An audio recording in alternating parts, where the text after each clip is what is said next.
네, 10월 9일 수요일이죠. 한글날 한밤의 미주라 3부 시작하도록 하겠습니다. 이제 날이 바뀌었으니까요. 10월 10일인가요? 네, 오늘은 로보택시 드디어 나오는 날인가요? 자, 사실 뭐 우리나라 시간으로는 금요일 오전에 로보택시가 공개가 되기 때문에 테슬라 주주분들, 투자하시는 분들 상당히 기대를 많이 하시고 있고 같은 날이죠. 자, AMD의 어드밴싱 AI 행사가 같은 날 열리기 때문에 이번 주는 뭐 CPI, PPI, 테슬라, AMD까지 해서 굉장히 기대가 되고 오늘 밤에 잠시 뒤죠. 지금 한 3시간 있으면 FOMC 의사로까지 나오게 됩니다. 그래서 시장이 상당히 긴장한 채로 지금 움직이고 있는 모습입니다. 제가 안경을 쓰고 3부부터 하고 있는데 네. 굉장히 이제는 실시간 언론사 페이지를 많이 보게 돼서 집중을 해야 된다 이런 의미거든요. 함께 집중해서 보시면 감사할 것 같습니다. 지금 시간에도 많은 분께서 채팅창에서 말씀을 나눠주시고 있기 때문에 한번 인사하고 갈게요. 날목토님, 임만님, 올무지개님 모두 시청해 주셔서 대단히 감사합니다. 많은 의견 남겨주시면 계속해서 저희도 열심히 하도록 하겠습니다. 자, 2부 말미에 저희가 테슬라 관련된 업데이트된 새 소식을 좀 전해드린 게 있습니다. 블룸버그 통신에서 나온 얘기인데요. 일단은 여러 가지 소식통들을 종합한 내용을 블룸버그에서 이 행사 전날 전하고 있는 모습을 보실 수가 있습니다. 자, 로보택시의 형태라든지 세마이 트럭에 FSD가 장착될 것을 논의하고 있는 것을 지금 블룸버그에서 이야기를 하고 있는데요. 전체적으로 애널리스트의 의견을 좀 종합한 내용도 이 하단부에 정리를 해 주었습니다.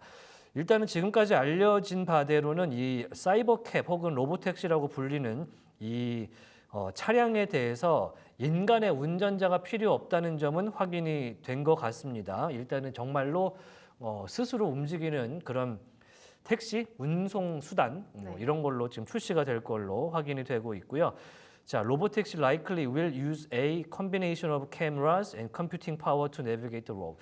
그러니까 말씀대로 여태까지 시장 조사 업체들이나 IBD들이 걱정했던 대로는 일단 출시가 되는 것 같습니다. 뭐 라이다라든지 뭐 딱히 뭐 레이저를 이용한 뭐라고 해야 될까요? 그런 센서들을 좀 쓰지는 않는 것 같다. 그래서 말 그대로 비전 센서만을 통해서 그 컨비네이션으로 이 로보택시를 운용하는 것으로 지금 의견이 모아지고 있어서 여기 쓰여 있지만 이 제너럴 모터스의 크루즈라든지 구글의 웨이모 같이 이 레이저 베이스의 센서를 쓰는 것과는 좀 사뭇 다르다. 그래서 머스크가 dismissed them as too expensive and unnecessary. 그러니까 너무 비싸고 쓸모도 없는 거를 왜 장착하냐라고 했던 이야기를 지금 블룸버그에서도 다시 한번 해주고 있습니다. 그럼 디자인은 어떻게 될 것이냐 밑에 것까지 살짝 보이게끔 제가 걸어놔 볼게요. 일단은 로보택시 밑에 이제 이분께서 이제 상상도 이게 제가 앞서서 2부에서 설명해 드렸던 2002년에 이제 상상도라고 해서 자서전에 담겼던 그 로보택시의 그 예상도입니다. 앞자리가 이제 2개가 있고요. 지금 걸윙도 형태로 문이 이렇게 버터플라이로 열리는 이 형태인데 지금 이야기 나온 바대로라면 그 형태 그대로 테슬라의 로보택시 사이버캡이라고 불릴 수 있는 그 차량이 나올 걸로 지금 예상이 되고 있습니다. 여기에 two front seat이 있고요. 운전사가 없다는 얘기예요. 우린 보통 이제 택시 탈 때 운전 기사분이 계시잖아요. 네. 그래서 보통은 뒷자리에 앉거나 옆자리에 앉기도 하는데 그거 없이 그냥 앉으면 가는 형태로 그렇게 만들어져 있다고 합니다. 무섭기도 하고 처음이라 조금 안전. 타게 된다면 좀 안전할 것 같아요. 어때요? 처음에는 안 탈 것 같아요. 안 탈 것 같다. 네. 그 수요에 대해서 문제를 제기하는 분도 있었습니다. 투도어로 나올 것 같다. 이렇게 지금 의견이 모아지고 있고요. 그 다음에 there is a chance Tesla also reveals another new car. 새로운 차량을 공개할 가능성이 있다고 지금 의견이 모아지고 있다고 합니다. Some investor believe 머스크가 아마도 쇼케이스를 할 것 같은데 로보밴 아까 김준영 연구원께서 일부 전화 연결 때 설명해 주셨던 이제 자율주행 가능한 화물차 이거가 되면 사실 운송 혁신이거든요.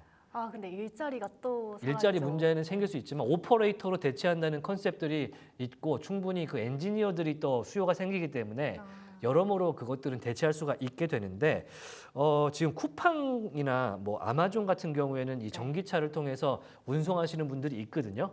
그거를 이 로보밴으로 캐리를 할 수 있다. 이런 얘기가 지금 나오고 있는 것 같습니다. 그 밑에 기술적인 이야기에 대해서 이 FSD 이야기도 좀 나오고 있기 때문에 좀 더 지켜봄직하긴 한데 세마이 트럭에 만약에 탑재가 되면 정말 그 북미 대륙 캐나다와 뭐 거의 엘래스카와 이 북반구, 이 북미 대륙을 계속 움직이는 화물 운전사 분들한테는 FSD가 세마이 트럭에 탑재가 된다는 것은 충분히 세미 트럭을 이 구매를 할 만한 그런 요소가 되지 않을까. 이 수천 킬로를 달려야 되잖아요. 엄청나지 않습니까? 그런데 자율주행이 된다. 굉장한 매력 요소가 될 수 있지 않을까 그런 생각이 되고 있고요. 여기 써 있습니다. 뭐 그런 식으로 세마이에서 FSD를 쓸 수 있게 되는 그런 데모가 있지는 않겠지만 그런 논의를 하고 있다. 그런 얘기까지 지금 나오고 있고요. 규제 관련돼서는요. 테크놀로지컬 브레이크스루랑 그다음에 레귤러터리 어프루벌 투 런치 규제적인 허가가 필요한 부분이 있어서 언베일링 에라 워너 브라더스에서 하는 것이다. 일단은 캘리포니아 공도, 그러니까 일반 도로라고 그러죠. 우리는 네. 이제 자동차 좋아하시면 공도라 그러는데 공용 도로에서 공개를 못하는 이유도 여기에 있다고 보는 것 같습니다. 스튜디오에서 이 로보택시를 공개하는 것이 일반 도로가 합쳐진 일반 무대에서 공개를 하게 되면 일종의 규제 위반이 될 가능성이 있다고 테슬라 측에서 보고 있는 것 같습니다. 그래서 Commercial Passenger Service with Autonomous Vehicle in California requires a deployment permit Tesla. 아직은 테슬라가 갖지 못한 그런 오토노머스 드라이빙에 대한 그런 허가증에 대해서 문제를 삼을 수 있기 때문에 지금 테슬라가 워너더 브라더스 스튜디오에서 이 행사를 여는 것도 일리는 있다. 이렇게 이야기가 되고 있습니다. 이어서 뭐 비즈니스 모델 관련된 이야기도 나오고 있고요. 그 다음에 가장 중요하다고 여길 수 있는 취퍼카, 다른 더 싼 차량에 대해서는 지금 시급한 문제로 더 싼 차량에 대한 이야기가 나오고 있는데 저렴한 버전, 모델 3 세단이나 모델 Y 스포츠 유틸리티 차량의 저렴한 버전, 그러니까 지금 알려지고 있는 내용으로는 모델 Y의 미니 버전이 나올 수 있다. 이런 얘기가 나올 수 있는데 그런 것들도 확인해 봄직하다. 이렇게 이 얘기가 전해지고 있습니다. 자, 이렇게 해서 3부 초반 저희가 테슬라 관련해서 블룸버그에서 내놨던 이게 언제 나왔냐면요.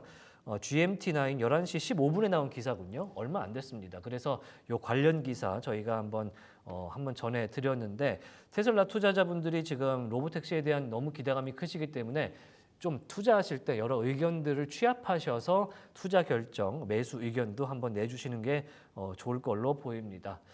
자, 그러면은 지금 상황에서 히트맵을 한번 보고요. 3대 증시 어떻게, 3대 지수 어떻게 이루어지고 있는지 보겠습니다.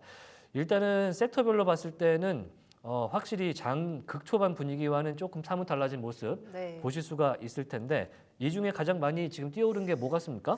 마이크로소프트가 좀 밝아 보입니다. 네, 마이크로소프트가 많이 올라온 상태고요. 애플도 1% 가까이 지금 올라온 모습.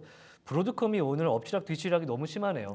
네, 브로드컴이 천당과 지옥을 계속 왔다 갔다 하는 모습이고 0.8% 상승한 채 거래가 되고 있습니다.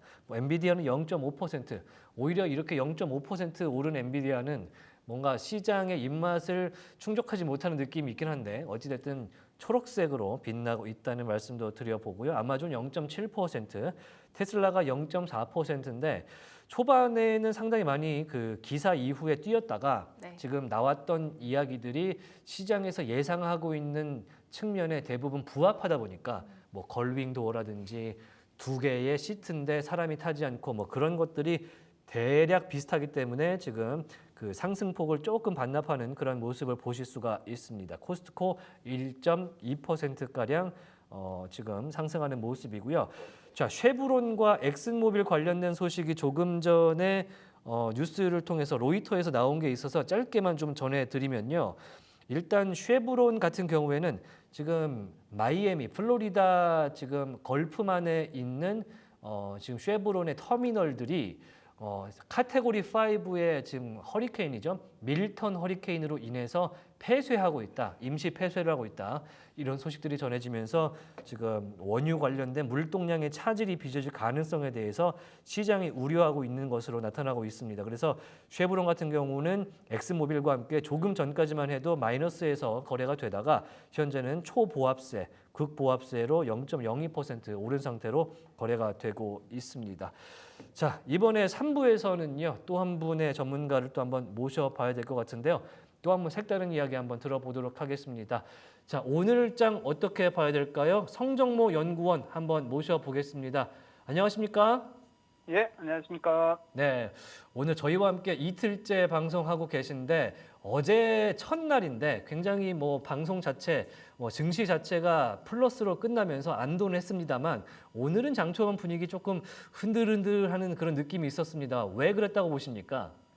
오늘 아무래도 연준 위원들 수많은 발언들이 좀 예정돼 있고, 그리고 또 이따가 한국 시간으로는 새벽 4시에 또 9월 FOMC 회의록이 나오다 보니까 조금 관망하는 그런 모습도 나타났는데, 결국 이제 TSMC 9월 월간 매출 데이터도 워낙 좋게 나왔고, 그리고 최근 이제 또 어제만 해도 어제부터 어떻게 보면 시작됐죠. 이제 마이크로소프트에서 엔비디아 GB200 서버를 가동을 시작하고 있다. 그런 발표가 나온 뒤부터는 이제 확실히 오늘부터 또 AI 섹터 위주로 이렇게 증시 강한 모습 계속 이어나가고 있는 것 같습니다. 네, 상당히 지금 어제도 그렇고요. 반도체 섹터 그리고 이 기술주 기반으로 해서 전체적으로 장이 끌고 나가지는 그런 모습을 볼 수가 있는데 에너지 섹터는 조금 빠지는 측면이 있는 것 같습니다. 요거는 또 어떻게 보십니까?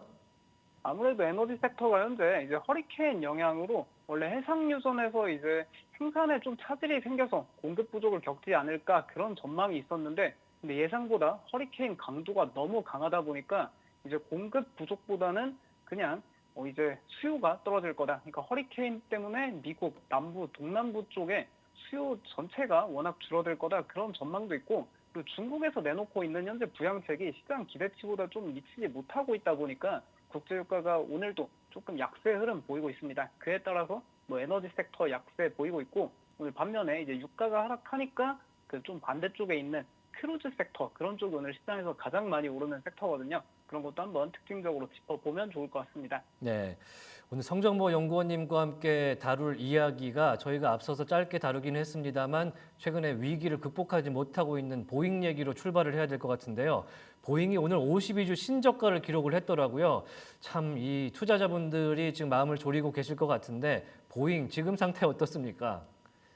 보잉이 아무래도 그 이제 어떻게 보면 팬데믹으로 인해 여행 수요 감소도 있었지만 그 전부터 이제 좀 기업 내부적 기업 사내 문화 문제가 심각했고, 그로 인해 이제 737 맥스 8 그 추락 사고라는 비극적 사건도 있었는데, 결국 여러 가지 요인이 이제 겹치면서 이번에 결국 지난달부터 파업에 들어갔죠.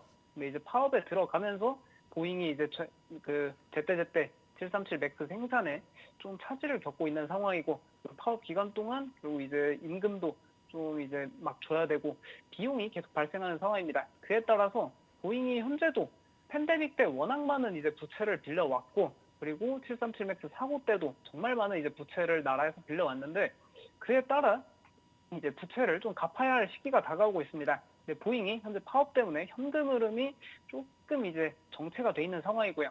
이에 따라 오늘 이제 스탠다드 앤 푸어스 S&P에서 보잉의 신용 등급을 정크 등급으로 강등할 수 있다라는 경고를 보냈는데, 이게 상당히 핵심입니다. 오늘 이 소식 때문에 보잉 주가가 하락하는 것 같은데, 왜냐면 이제 보잉이라는 기업이 과거에는 주주 환원도 정말 잘했던 기업입니다. 이 다우 30에 있으면서 배당도 하고 자사주 매입도 많이 했던 기업인데, 이제 현금 흐름이 안 좋아져서 그런 걸 못하고 있거든요.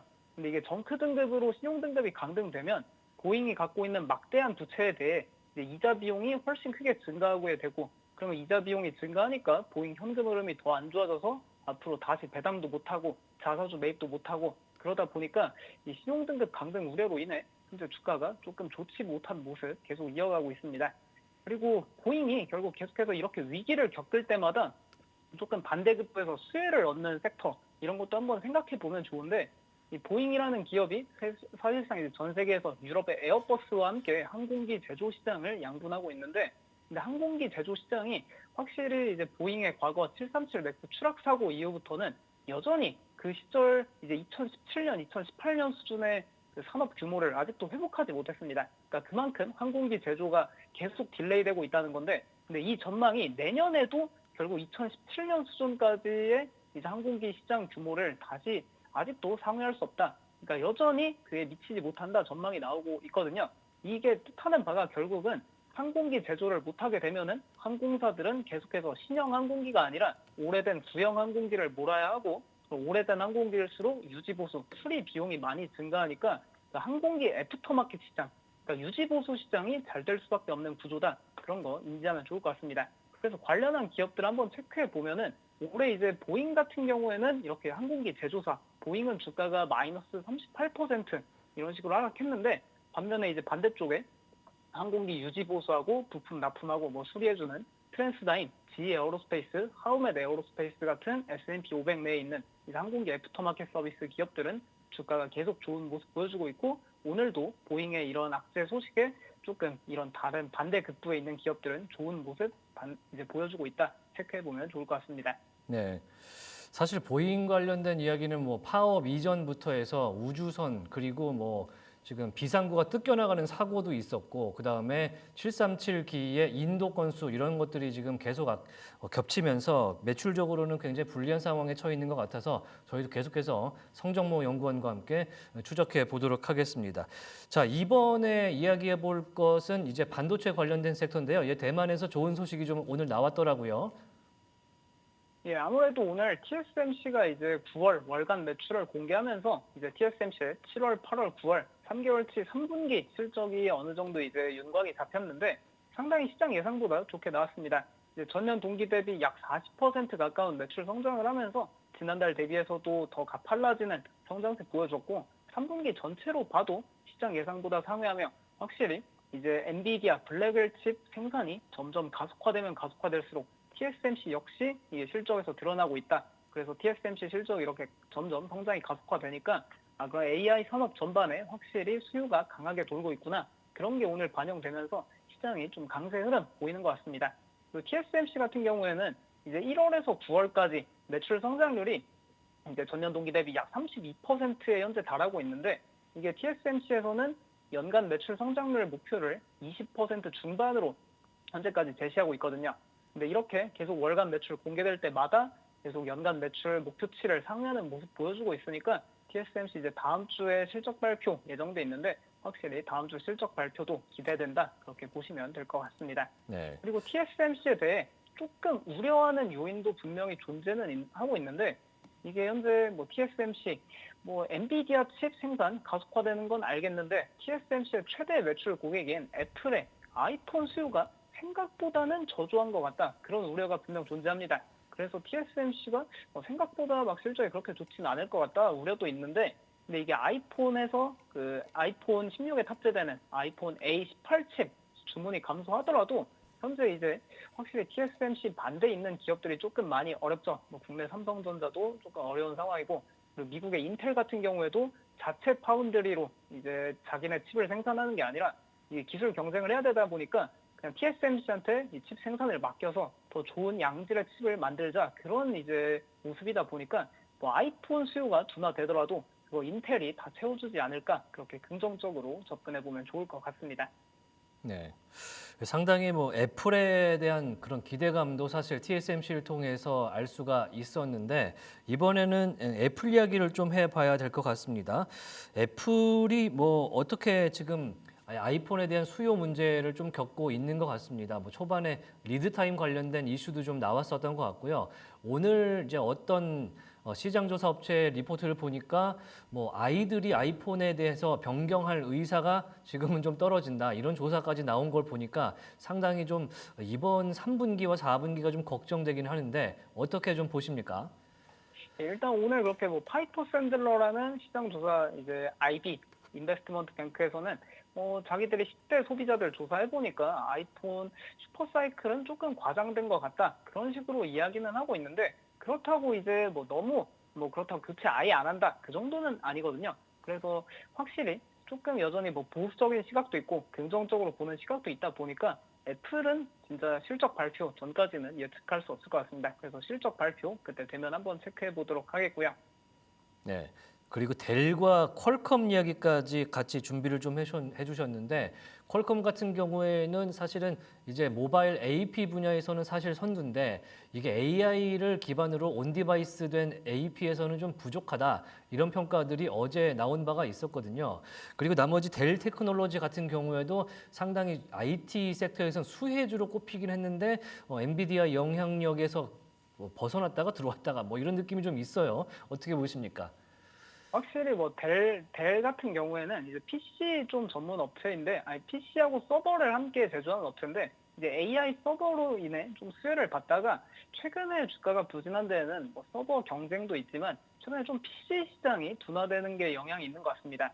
이 PC 시장에 대해 올해 초에 이제 그 마이크로소프트에서 내놓은 AI PC인 코파일럿 플러스 PC가 출시되면서 AI PC 시장이 좀 성장하지 않을까. 그래서 AI PC에 들어가는 칩을 독점적으로 생산하는 퀄컴도 수혜를 받고, 그리고 AI PC 출하량 증가하면 델 PC 판매량도 증가하지 않을까, 막 그런 기대감이 컸는데, 오늘 이제 여기 시장 조사 정보업체 IDC에서 내놓은 3분기 PC 인도량 데이터를 보니까 3분기에 글로벌 PC 출하량이 마이너스 2.4%로 오히려 소폭 감소했더라고요. 그러니까 이제 뭔가 AI PC가 출하됐는데도 3분기에는 아직은 조금 좀 걸리는 것 같다. 그래서 연말 쇼핑 시즌, 그리고 다음 달에 있는 블랙 프라이데이 또 사이버 먼데이 가서 PC 얼마나 많이 팔리는지 체크해 보면은 그때쯤 이제 뭐 델이나 퀄컴도 PC가 많이 팔린다면은 이제 조금 뭐 모바일 그런 것보다도 앞으로는 좀 AI PC 쪽으로 다시 한번 평가해 볼 계기가 되지 않을까 싶습니다. 네, 확실히 이제 PC와 서버 수요, 일종의 뭐 소매 수요도 상당히 아직까지는 중요한 것이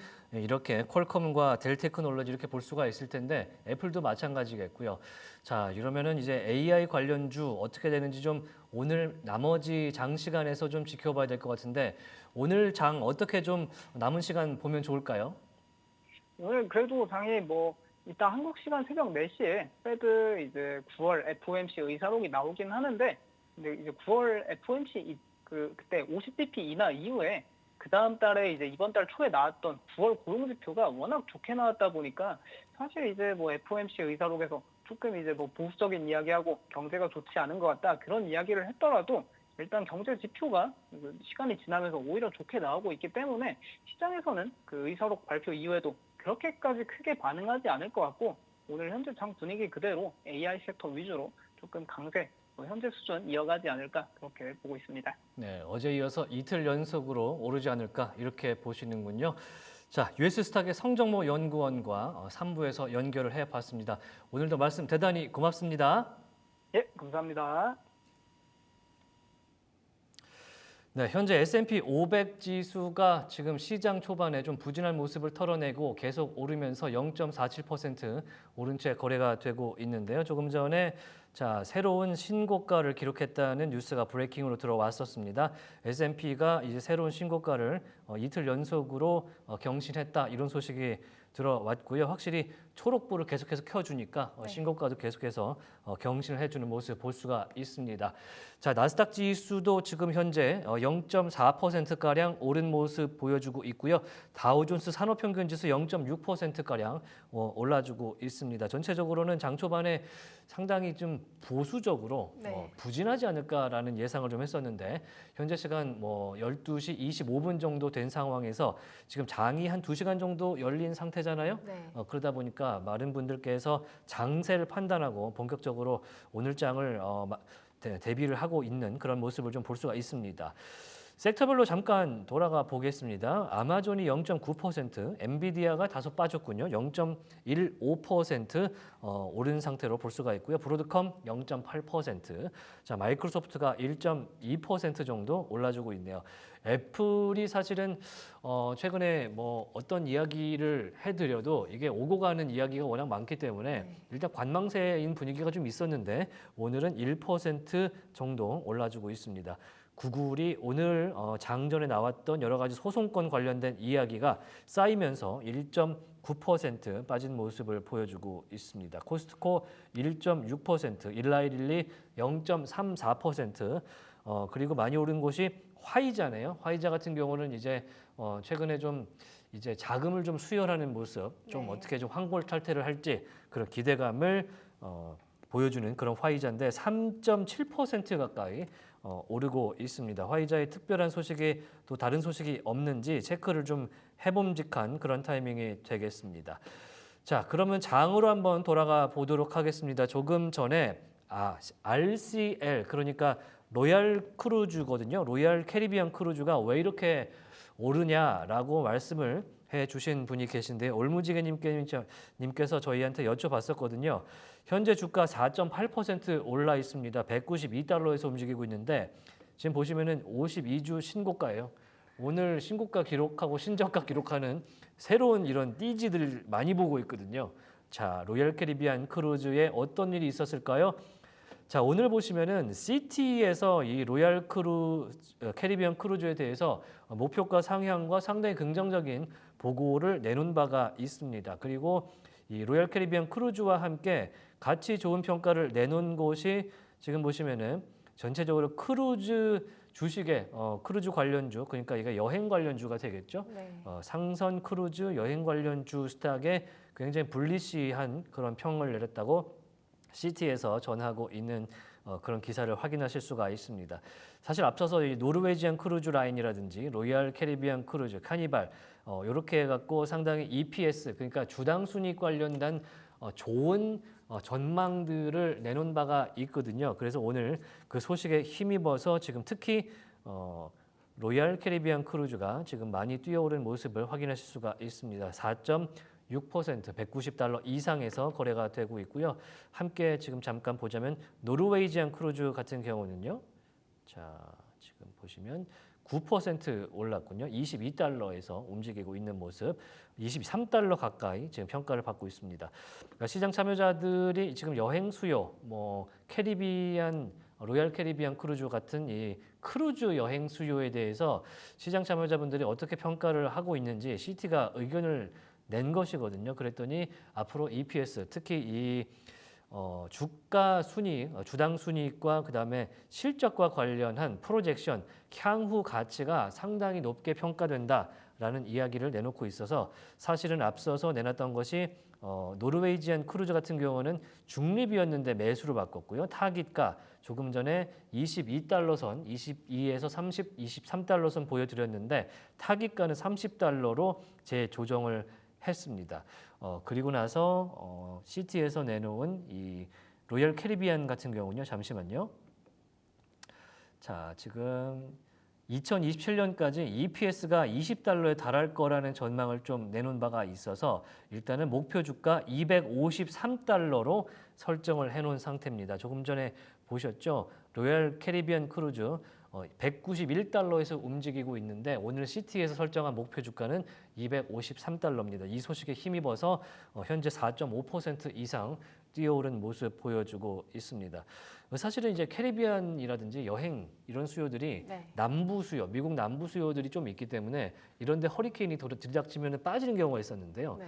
이렇게 시티 같은 IB에서 주요 크루즈 이런 크루즈들은 이제 로컬 크루즈가 아니고 막 대서양을 횡단하고 아시잖아요. 막 무슨 63 빌딩 높이다, 무슨 빌딩 높이다 해서 들어가 보면 무슨 콘서트장 있고 수영장 있고 엄청난 공연장 있고 이런 크루즈들을 운영하는 회사들인데 그래서 그런 수요들 특히 유럽의 수요라든지 북미의 수요가 이제 앞으로 EPS를 충분히 땡겨 올릴 만한 그런 요소가 있다라고 시티에서 판단하고 있는 걸로 보입니다. 자, 지금까지 인베스팅에서 내놨던 시티 관련한 인베스팅 프로 이야기 전해드렸고요. 자, 테슬라가 이제 앞서서 저희가 블룸버그 에서 내놓은 이제 기사를 통해서 네. 전해드린 바가 있는데 상당히 기대가 되지 않습니까? 테슬라 이야기 계속해도 재미가 없어지는 그런 아이템은 좀 아닌 것 같아서. 저 실제로 보고 싶어요. 네. 하루 반만 지나면 네. 또 볼 수 있는 게 이 로보택시이기 때문에 어떤 이 관전 포인트가 또 중요한지 그거를 조금 찾아본 바가 있는데요. 자, 제가 모건 스탠리에서 지켜보는 로보택시의 이 포인트를 한번 정리를 해봤습니다. 모건 스탠리가 이 로보택시 행사 자체에 관심이 없는 것 같고 로보택시를 통해서 이 라이드 헤일링이라고 하는 서비스 네. 이게 이제 승용 공유, 그러니까 승차 공유죠. 우리나라로 따지면 예전에 있다가 없어진 우버라든지 네. 콜택시인데 개인 자동차가 오는 네. 미국에는 우버와 리프트가 있는데 웨이모 같은 경우는 완전 자율차인데 이게 몇몇 지역에서는 승인을 받아서 유료로 움직이고 있어서 거기서 보는 관점을 한번 가져와 봤습니다. 그러면 모건 스탠리에서 뭘 많이 봤을까요?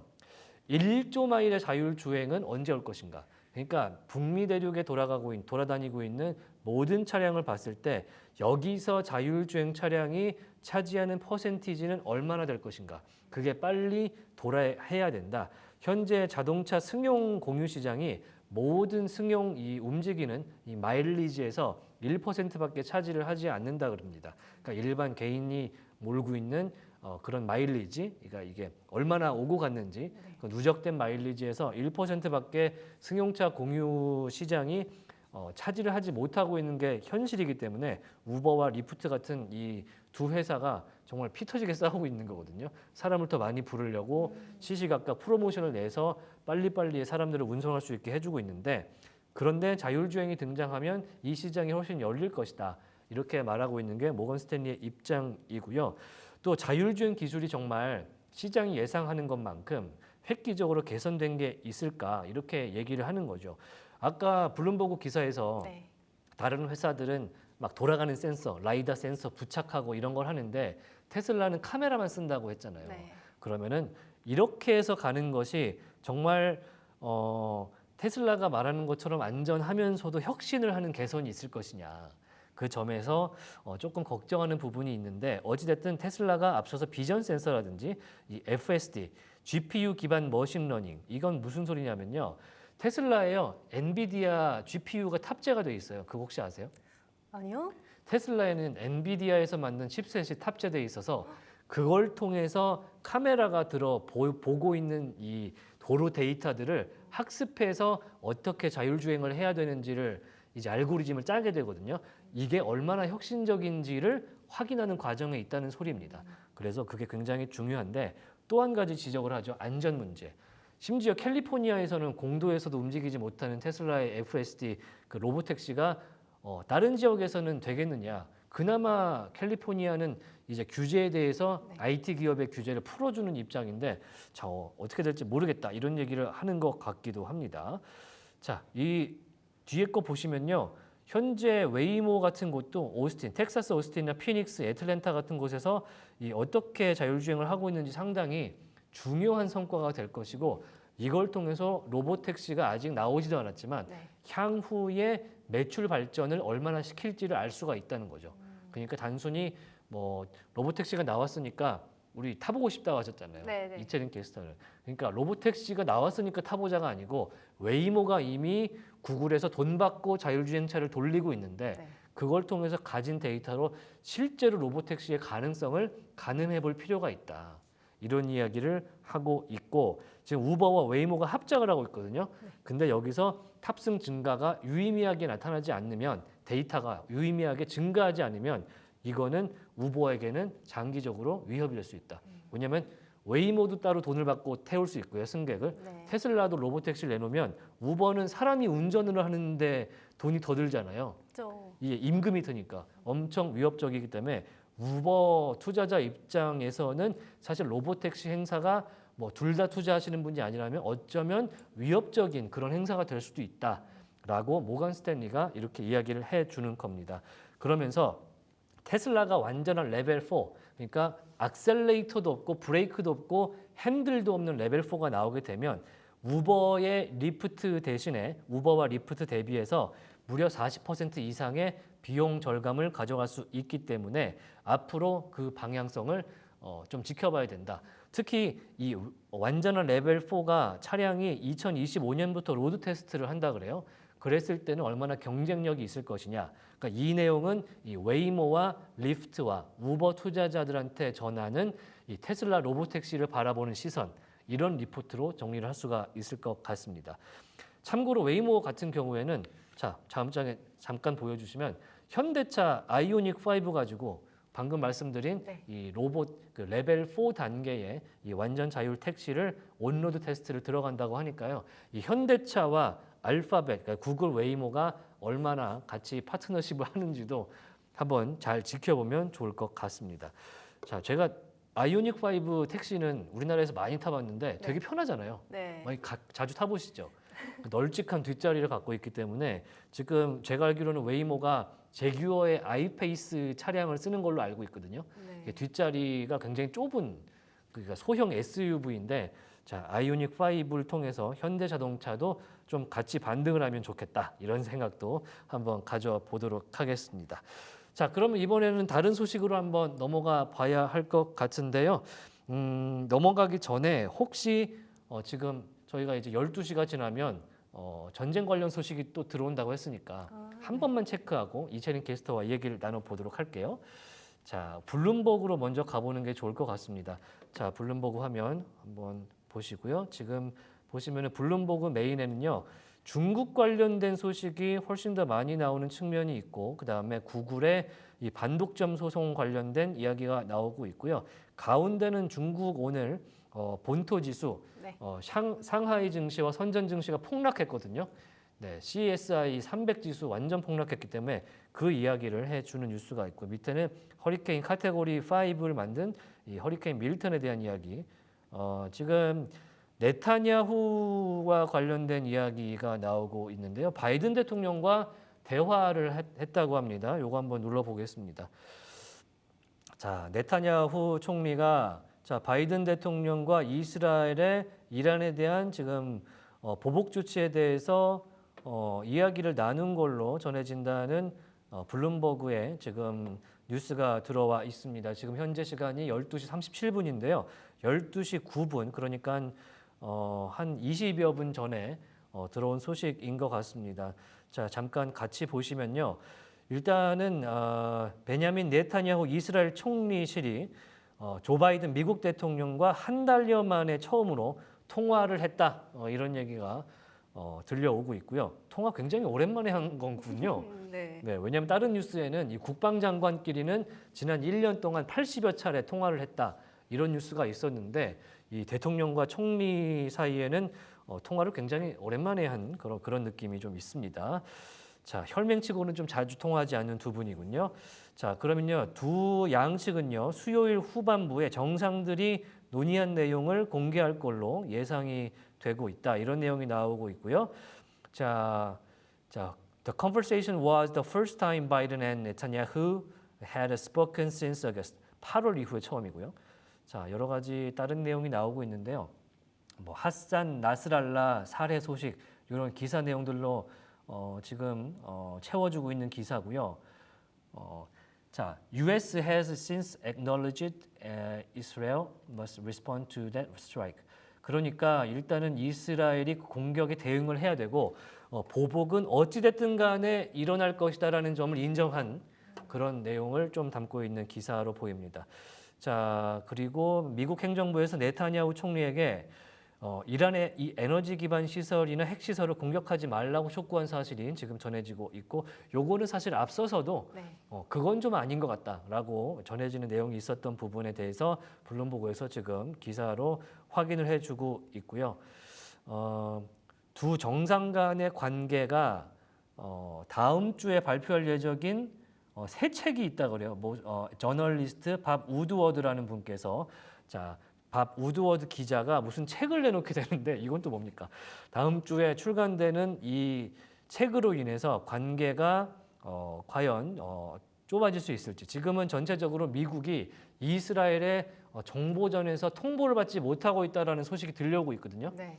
그 점이 조금 문제가 되고 있어서 그 내용 확인을 해봐야 될 것 같습니다. 아무튼 간에 지금 구체적으로 두 정상 간의 전해지는 통화 내용은 알려지지 않고 있고요. 수요일 후반부에 그러니까 오늘 오후가 되겠군요. 미국 시간으로 오늘 오후 그러니까 우리 시간으로는 목요일 오전이 될 것 같은데 새벽 시간이겠군요. 네. 새벽 시간에 두 정상 간의 대화가 정리가 되어서 공개가 될 걸로 지금 예정되고 있어서 조금 밤을 잊은 분이 있으시다면 기다려보는 것도 좋을 것 같은데요.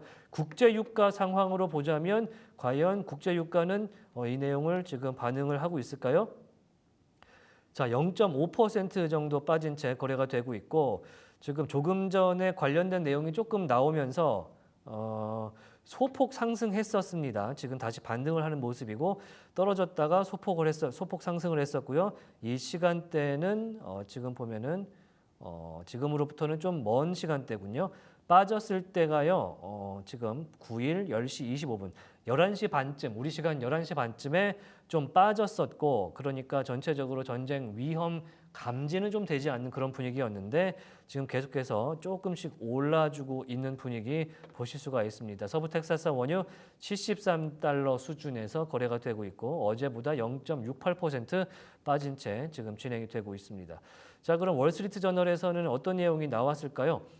이 내용 제가 일부에서 예고 같은 예고를 하나 한 적이 있는데 미국에서 지금 미국 행정부에서 이스라엘의 이란에 대한 보복 플랜을 공유받지 못하고 있어서 네. 지금 미국이 굉장히 당혹스럽다라는 소식을 전하고 있는 월스트리트 저널발 기사를 보여드린 적이 있습니다. 최근에 이제 하산 나스랄라 합쳐서 얘기를 드렸는데요. 이 돌아가신 분을 제거하는 그런 작전에 대해서도 이렇게 얘기합니다. 자, 여기 후반부에 나오는데요. 오스틴 국방장관, 미국 국방장관이죠. 이제 갈란 국방장관이 이스라엘 국방장관인데요. 갈란 국방장관과 오스틴 국방장관이 이 하산 나스랄라 제거 이후에 통화를 했다고 합니다. 그러니까 이때 처음으로 미국 국방부 입장에서 하산 나스랄라의 제거 소식을 들었다고 합니다. 그래서 월스트리트 저널이 이렇게 전해요. 자, 갈란 이 국방부 장관의 통보를 들은 오스틴 장관이 Excuse me? What did you say? 지금 뭐라고요? 뭘 했다고요? 이런 식으로 반응을 했다는 거예요. 그래서 월스트리트 저널 이야기로는 1년 동안 80여 차례 통화를 했다고 밝히고는 있으나 현재 미국의 정보통이나 국방부를 통한 정보 교류가 이루어지고 있지 않은 걸로 지금 보인다라는 지금 그런 내용들이 나오고 있는 오늘 기사이기 때문에 자, 방금 전에 이 지금 바이든 대통령과 네타냐후 총리의 통화 소식 자체가 월스트리트 저널 기사에 대한 피드백이지 않을까라는 점도 염두에 두고 이 전황 상황을 좀 보시기 바랍니다. 일종의 정치 액션일 가능성도 충분히 있기 때문에 지금 이거 가지고 지금 보시면은 원유가 뛰지는 않고 있지 않습니까? 네. 그런 점을 충분히 반영해서 시장을 보시는데 투자하시는데 참고하시면 좋을 것 같습니다. 지금 보시면 이거 나오자마자 2시간 만에 통화를 했다는 거잖아요. 기사 나오자마자. 그러니까 이걸 봤다는 얘기겠죠. 충분히 액션으로서 삼을 만한 그런 상황으로 보인다. 이렇게 또 설명을 해드릴 수가 있을 것 같습니다. 자, 올무제님께서 하하하 이렇게 얘기를 해주시고 계시는데 충분히 지금 얼마든지 그렇게 이해를 할 수도 있지 않을까? 저는 그렇게 뭐 감히 한번 생각을 해보고요. 제 개인 의견입니다. 자, 그러면은 다음 이야기를 한번 넘어가 보도록 하겠습니다. 이번에는 기업 소식을 한번 볼 텐데요. 현재 전체적으로 초록색이 조금 더 많이 켜진 가운데 오늘 나온 소식 가운데 좀 주요 소식 어떤 걸 좀 봤으면 좋겠습니까?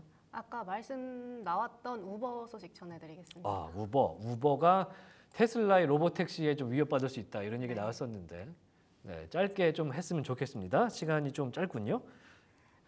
네, 우버 소식 전해드리겠습니다. 우버는 배기가스를 줄이기 위한 노력의 일환으로 운전자들이 전기 자동차로 전환하는 데 도움이 되는 오픈 AI 기술을 탑재한 AI 보조 장치를 출시할 예정이 있습니다.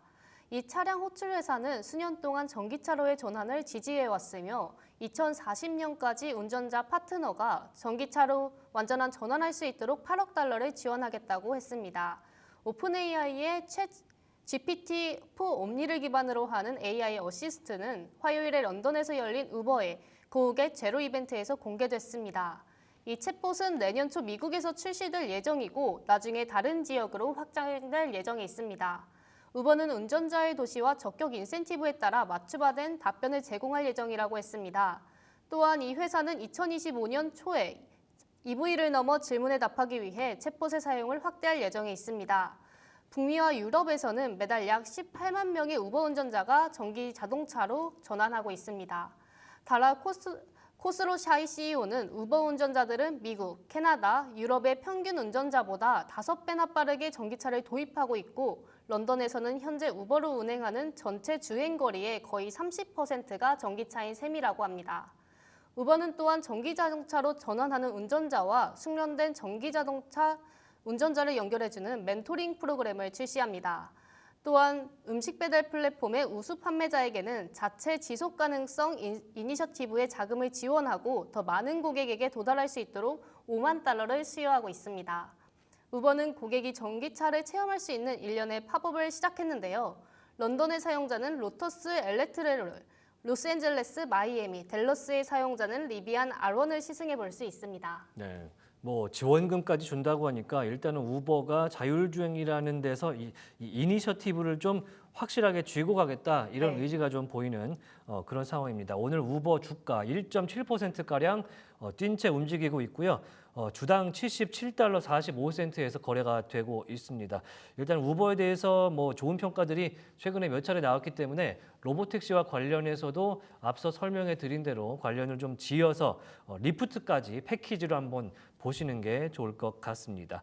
자, 현재 시간 46분 40초고요. 막판에 속보 하나 전해드리면서 마무리를 하겠습니다. 일단 이란에서 나온 소식인데요. 우리는 전쟁을 원치 않는다. 이런 스테이트먼트, 성명을 좀 내놨다고 하는데 이게 어떤 채널을 통해서 나오고 있는 소식인지 한번 확인을 4부에서 해보도록 하겠습니다. 자, 저희 3부 여기까지 하도록 하고요. 잠시 후에 4부에서 뵙도록 하겠습니다. 고맙습니다.